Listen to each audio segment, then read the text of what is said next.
আব্বা বয়সের ভাঁড়ে থুরু থুরু বুড়ো, হাত পা আগের মতো নেই, বিকল প্রায়।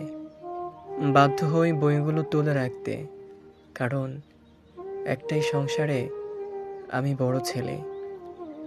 মাস শেষে আম্মার ফোন, আব্বা তোর ছোট ভাইটারে পড়ালেখা বন্ধ কইরা একটা কাজে লাগাইয়া দে।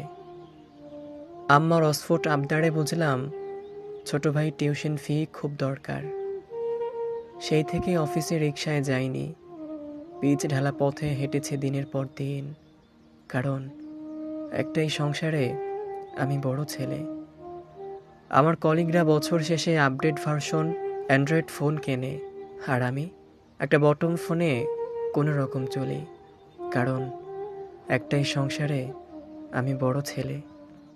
বাসা থেকে প্রিয়তমা স্ত্রী ফোন দিয়ে বলল, খোকার স্কুলে 1 মাসের বেতন বাকি। গত মাসে কেনা শখের ঘড়িটা পথচারীর কাছে কম দামে বেচতে হলো। তারপর তারপর বিকাশে টাকা পাঠিয়ে স্ত্রীকে বললাম, আজকে বস খুশি হয়ে টাকাটা দিয়েছে।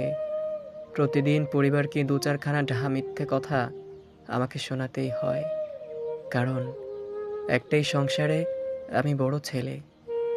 কয়েকদিন পর আব্বার হার্ট অ্যাটাকে জীবনে জবানি কাপাত ঘটল।